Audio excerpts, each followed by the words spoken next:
एक भगत था, एक संत था, और वो संत पतला दुबला और ठीक सा था, और बाकी वो अपने जैसे किसी वस्तु को कोई चिंता हो जा तो उसके चेहरे की, उसकी फेस की आकृति कुछ अजीब सी रहती है। तो एक भक्त आता था उस संत के पास, बढ़िया फलों के दर्जन फल, सेब संतरे लिया करता। तो वो देखा करता था कि महात्मा जी बहुत चिंतित से रहते हैं और बहुत ही ज़्यादा स्वस्थ नहीं है, सेहत अच्छी नहीं है। और दूसरे भक्त वहाँ दूध लाते थे तो वहाँ डेग सा बढ़ा रहा करता दूध का, फलों की टोकरी बड़ी रहती थी। वो संत जी औरों को दे देते थे प्रसाद रूप में, और फिर खीर खार बना के खिला देते थे। दूध आता था, चाय पानी दूध पी लेते थे, अपना थोड़ा बहुत जैसा पिया करते थे, बाकी भक्तों को पिला देते थे। तो वो एक धनी व्यक्ति जाता था, उनका सेवक, काफ़ी संतरे ले जाता, सेब ले जाता, अच्छे फल चढ़ा के आता, कुछ दक्षिणा दिया था। तो साधु से प्रश्न करता था कि महाराज जी आप कुछ चिंतित से रहते हो, क्या आप खाते पीते नहीं, आप पतले दुबले भी बहुत हो गए हो। महाराज जी कहने लगे भाई बस खा लेता हूँ जैसा रुचि बनती है। तो दूसरे दिन फिर उसने पूछा, दूसरे तीसरे दिन कि महाराज जी क्या आपको कोई चिंता है, आप कुछ खाते पीते नहीं। आप संत जी कहने लगे भाई मुझे बहुत चिंता है, और इसलिए मेरे को कुछ खाया पिया ना जाता। तो उस धनी व्यक्ति ने सोचा भी साधु संतों की भी क्या चिंता हो है बता, हमारे कैसे गृहस्थियों ने तो 100 चिंताएं हों, पर संतों को क्या चिंता। उसने कहा महाराज जी आपको ऐसी कौन सी चिंता सता रही है। साधु ने कहा कि भाई मुझे मौत दिखाई देती है मेरी, मैं मरूंगा, इसलिए मेरे पर ज़्यादा रुचि खान पीन में नहीं, मुझे चिंता बनी रहती है कि मेरी मृत्यु होगी। तो संत कहने लगे जी कब होगी आपकी मृत्यु। अब उस भक्त ने सोचा कि अभी निकट भविष्य में ही शरीर छोड़ते होंगे 2-4 दिन में। उस समय उस संत की 40-45 साल की आयु थी। उन्होंने बताया कि भाई अभी मेरी 40 वर्ष बाद मृत्यु होगी, 40 वर्ष के बाद, और आज मेरी 45 वर्ष की आयु हो चुकी है। तो वो धनी भगत कहने लगा हे महाराज जी यह भी कोई चिंता हुई, मरना तो सब ने है, मृत्यु तो सबकी होगी, और साधु संत भी ये चिंता करें, कमाल की बात है, खा पिया करो, मौज करो, है ये तो सब ने मरना है क्या। अब वो प्रतिदिन आवे और यह बात कहे कि महाराज संत भी कदे मृत्यु तो डरा करें, ये तो सब ने मरना है, ये तो क्या बात है, खूब बड़े बड़े लेक्चर डाले। अब उस संत ने सोचा यो रोज दुखी करेगा, ले इसकी फड़क निकाल दूं। उसका मित्र था राजा, संत का, और संत ने उस राजा से, मित्र नहीं उसका सेवक था, राजा से कहा कि संत ने कि वो जो धनी व्यक्ति है एक सेठ, उसको फांसी की सूली की सजा सुना दे, फांसी की, लेकिन तोड़ना नहीं है, उसके लिए कोई समय निर्धारित कर दे, महीने 20 दिन का, और उसके लिए कोठड़ी में बंद करके उसने सारा सामान रख उसके पास, दूध भी फल भी खूब ठाठ रखा, अच्छे बढ़िया घी दूध चूरमे खिला उसने। अब राजा अपने गुरुदेव का आदेश पाते ही राजा ने वो बुला लिया और कहा भी तेरे को फांसी की सजा सुनाई जाती है, तूने किसी व्यक्ति का मर्डर कर रखा है। अब वो धनी सेठ के सोच रहा है बड़ी बुंडी बनिया, तो मैंने किसी मृत्यु का कोई हत्या करी नहीं, देख फांसी की सजा होगी, दिन रख दिया 20-25 दिन, महीना 1.5 महीना जो भी।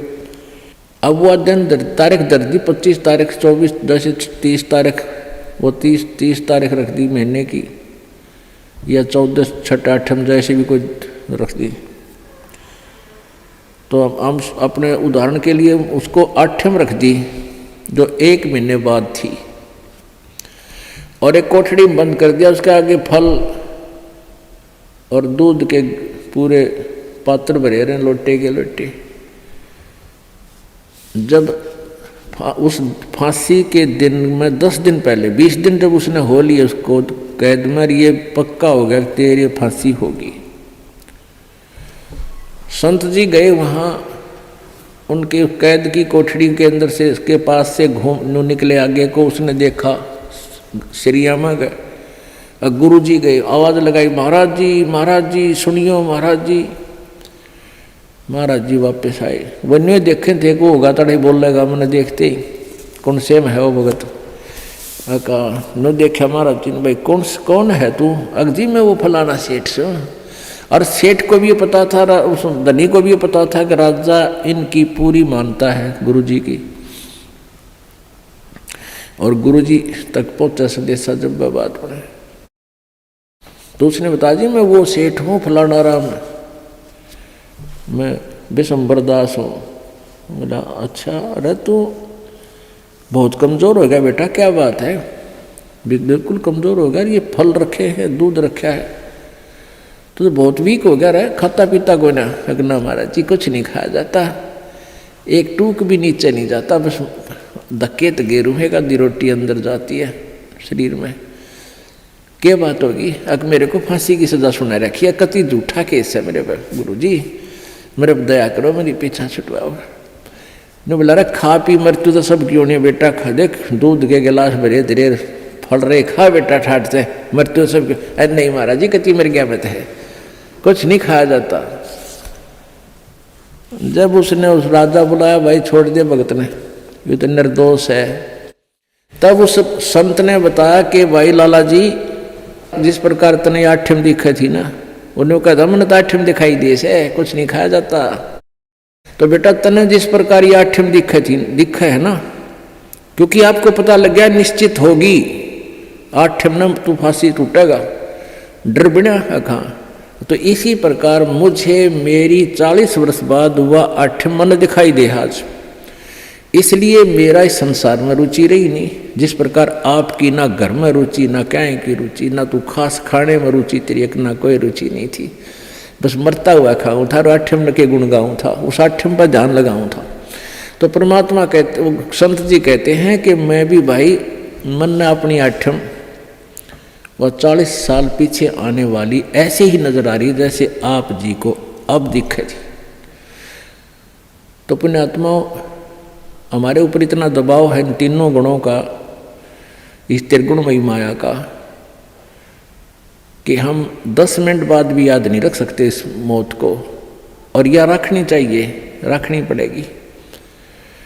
ज़्यादा से ज़्यादा 60 वर्ष 65 वर्ष 70 वर्ष तक ये शरीर ठीक रह सकता, घना स्वस्थ होगा। तो उसके बाद मान लिए चाहे 90 वर्ष भी उम्र होगी तो बस वह तो मौत तो ही बूढ़ा जीवन है, बाकी का तो। लेकिन भगवान की भक्ति आप पहले से ही कर रहे हो तो आने वाला बुढ़ापे में आपको बहुत सहयोग मिलेगा, हर तरह से पूरा सहायता देगा परमात्मा आपको। नहीं तो इस जीव के ऊपर ये बुढ़ापा सबसे बड़ा कहर होया करे। इसी प्रकार गीता जी अध्याय नंबर 7 के श्लोक नंबर 29 में बताया है कि जो उस तत्व ज्ञान के आधार से, उस तत्ब्रह्म से यानी परम अक्षर ब्रह्म से, अध्यात्म यानी सारे इस अध्यात्म ज्ञान से और सभी कर्मों से परिचित हो जाता है। आज के सत्संग में आपको इस कर्मों से परिचित कराया जा रहा है, अध्यात्म ज्ञान से परिचित कराया जा रहा है। तो वो व्यक्ति फिर जरा और मरण से छुटकारा पाने के लिए ही प्रयत्न करता है। जरा माने बुढ़ापा, मरण मीन मृत्यु। वो जरा माने बुढ़ापा यानी बुढ़ापे से और मृत्यु से छूटने के लिए ही प्रयत्न करता है जो उस तत्व ब्रह्म से परिचित हो चुका, क्योंकि वो तत्व ब्रह्म परम अक्षर ब्रह्म ही हमारे को जरा और मरण से सदा के लिए छुटकारा दिला सकता है। सतलोक के अंदर जाने के बाद आपका शरीर वृद्ध नहीं होगा, आप जी की मृत्यु नहीं होगी।